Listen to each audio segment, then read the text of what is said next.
Et yo tout le monde. Et je vous dis franchement, c'est bizarre, c'est une situation très délicate que j'ai envie de partager avec vous. Je vous dis franchement, je n'ai rien préparé, je n'ai pas de script. Voilà, je vais vous parler vraiment avec le cœur, je vous mets dans le contexte. J'étais en train de faire le montage sur l'ordinateur qui est derrière moi, le montage de la vidéo qui va arriver demain matin. Et j'apprends que Léo Messi ne voudrait pas partir du Barça l'an prochain, donc en 2021, à l'expiration de son contrat. Mais cette année, tout de suite, là, maintenant, ça y est, il s'est décidé. C'était l'humiliation de trop contre le Bayern. Et le journaliste, pardon, qui évoque cette situation, c'est le même journal qui a parlé du départ de Neymar en 2017, il y a 3 ans à Paris. Donc c'est quelque chose de entre guillemets crédible. Et je dis bien sûr entre guillemets, car les journaux, vous savez très bien, ils sont souvent prêts à tout pour faire vendre. Si ça avait été il y a 6 mois, 7 mois, 1 an, 2 ans, j'y aurais absolument pas cru. Mais là, cette année, on est obligé d'y penser, on est obligé. Il y a quelques semaines, sur une vidéo, je ne saurais plus vous dire laquelle, hein, j'en fais tellement, je vous ai dit que je ne crois pas au départ de Messi immédiatement, mais que je commence à m'y préparer. Et de toute façon, le départ de Messi, le meilleur joueur du monde, de ton club, bah, ça fait toujours mal. T'as beau t'y préparer pendant très très longtemps, quand ça arrive, ça fait très mal. Alors, je vous rassure, il n'est pas parti, mais voilà, on est obligé de se poser des questions.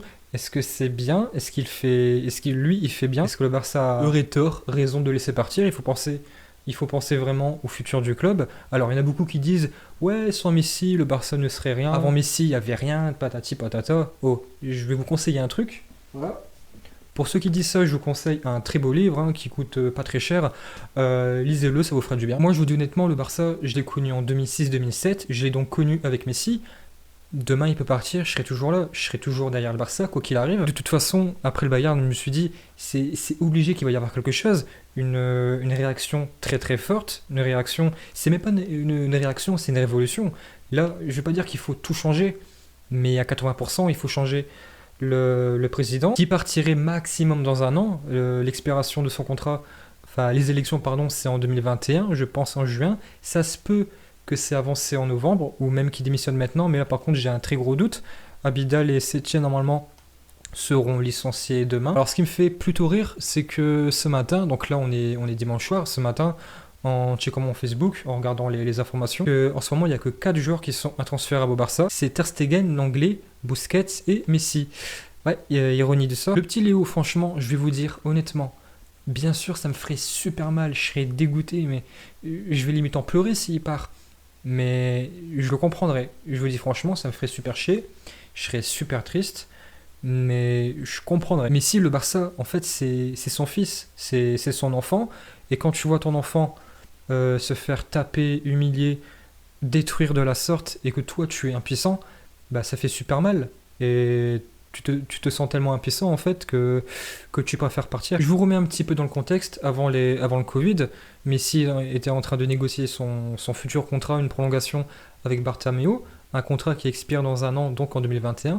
Mais par rapport à la situation financière et actuelle et sanitaire, les négociations ont été bien sûr gelées et ça allait reprendre là immédiatement, mais personne ne pouvait se douter qu'il allait y avoir une telle humiliation. En fait, Messi, c'est pas vraiment qu'il veut jouer pour un autre club à tout prix. Il a déjà dit, il se sent super bien au Barça, il veut continuer au Barça, mais là en ce moment pour lui, psychologiquement, mais vous vous rendez pas compte, depuis qu'il est au Barça, depuis le jour où il a porté pour la première fois la tunique du Barça, il a la pression sur les épaules, sur des petites épaules, oui, mais il a toute la pression du monde.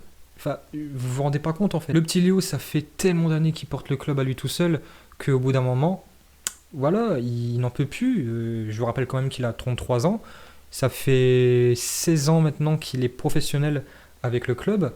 Et là, je pense qu'il est arrivé à un point de peut-être non-retour. Petit à petit, vraiment petit à petit, il voit son club depuis toujours, vraiment souffrir, s'enfoncer. Et là, je pense vraiment qu'il a un sentiment d'impuissance, qu'il peut rien faire. Honnêtement, je pense qu'il va partir cet été s'il n'y a aucun changement. Si Bartomeu reste là, que Setien n'est pas viré et qu'il n'y a pas des gros joueurs qui arrivent, là je pense vraiment qu'il va péter un plomb, qu'il va partir. Mais pour l'instant, j'attends de voir. Mais c'est une information pardon, qu'on est obligé de croire au minimum par rapport à tout ce qui se passe, l'humiliation du Bayern, hein, franchement, c'est chaud, je vous le dis honnêtement, j'ai encore mal au cul. Après, je suis en train de me poser une question, est-ce que ça serait pas mieux qu'il parte? On l'a vu avec Ronaldinho avant Messi, un tout petit peu avant Messi, ou même pendant Messi, pendant son émergence. On a vu que le Barça était ultra dépendant de Ronaldinho. Pep Guardiola est venu, il l'a fait partir et après la suite, bah, tu connais. Busquets, Xavi, sextuplé, les 6-2, voilà. Et le problème en fait, c'est que le règne de Ronaldinho au Barça a duré environ 4-5 ans.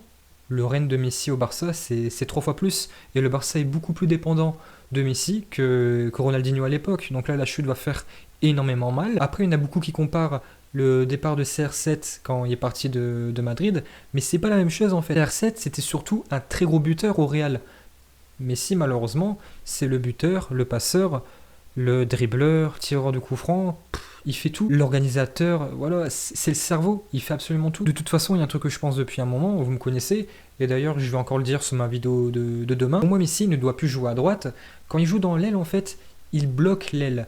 Il y a pas assez de profondeur. Pour moi, s'il doit continuer au Barça, c'est dans l'axe en meneur de jeu et rien d'autre.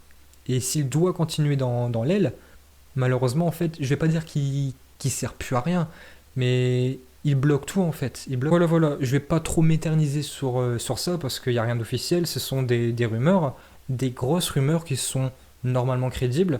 Mais voilà, je vais peut-être en parler un peu plus en profondeur sur notre vidéo car là, j'ai vu l'information, je me suis dit, il faut que j'en parle tout de suite. Voilà, j'ai envie de parler de ça à chaud, sans rien écrire.